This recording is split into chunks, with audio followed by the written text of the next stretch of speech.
Hey guys, Cam Henderson here, also known as CJ Stranger, and I'm here to give you guys a social riffing thanks to Yamaha. Today I'm going to show you guys some slide guitar moves. I love slide guitar. I think it has an amazing voice-like and expressive quality, so I encourage you guys to get into it.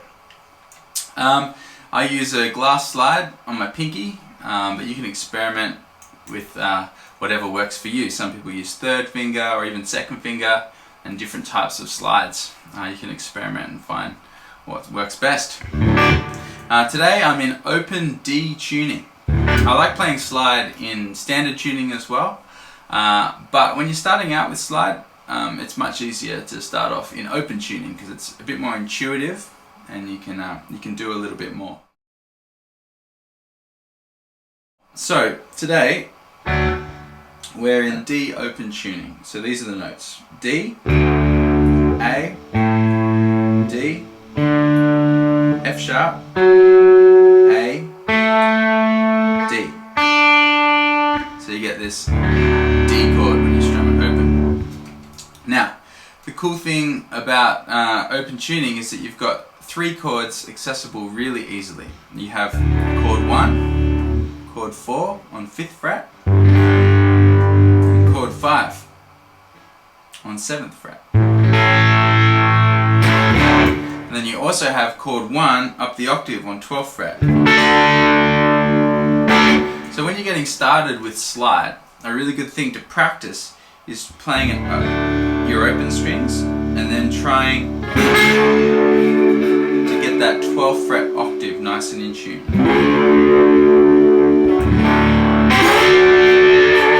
I often slide from below, so you can use your ear to pitch that. You also want to get used to pressing down just enough to make all the notes work, but not too hard, otherwise the notes will fizz out. So do a bit of practice sliding up to that 12th fret. You can put some vibrato and stuff like that on it. And so then you want to practice that on the other chords, on chord 4 as well. And chord 5, back to chord 1. So then with these 3 chords you can play the blues, because the blues is made up of chords 1, 4 and 5. Now once you've got a bit of that down, you're having a bit of a jam, you can then start to work in some single note lines. Alright, it's going to sound like this.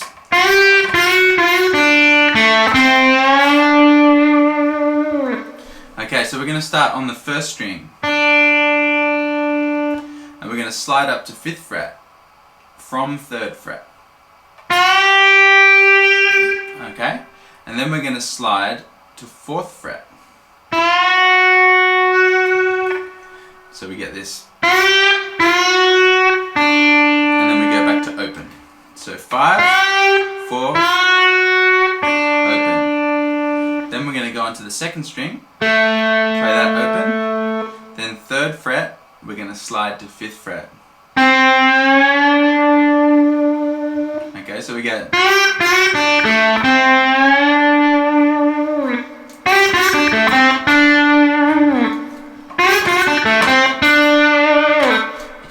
with some different ways to phrase that slightly if you want. Now you can also, so this note here that we were playing, the 4th fret, that's the major 3rd of the D chord. You can also play this lick with the minor 3rd, and it can be really cool to actually alternate between the major and minor 3rd, which is something that we can do in blues music. So there's the major, here's the minor. The minor 3rd sounds darker, of course. And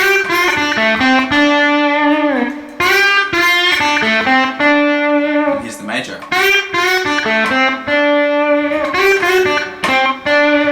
So you can actually alternate between the major and minor 3rd if you're on a D chord. If you're on chord 4, you don't want to play the major 3rd. That'll clash with the notes in chord 4. Yeah, so have fun with that. You can also then take that lick up the octave. So if you're up on around 12th fret, you can do the same thing really like doing it up there. I was doing a little lead in, which was just a slide up to 12th fret.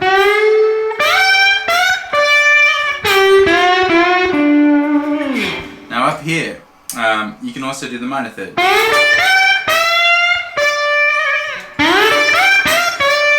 And the major third.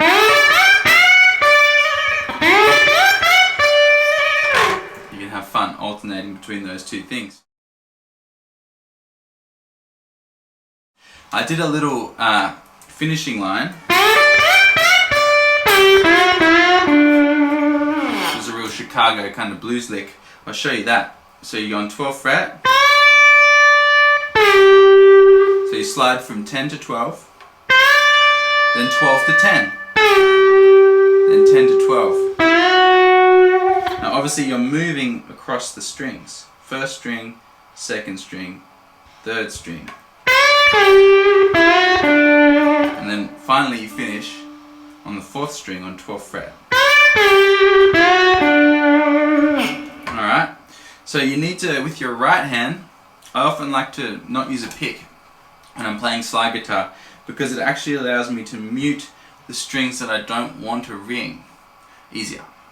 So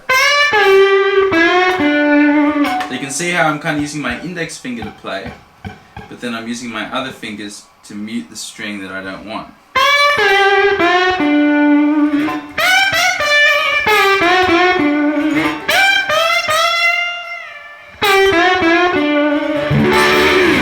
You can have heaps of fun mucking around with that.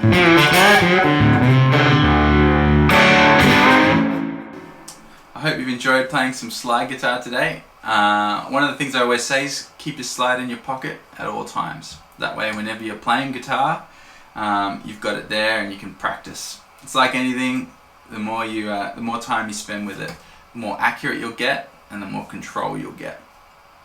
I'd like to thank Yamaha for this beautiful Revstar guitar. It sounds awesome. Normally I use a tube amp with tremolo and reverb cranked, so it kind of bites with the slide. But today I'm actually using the Line 6 Helix Native, which sounds awesome.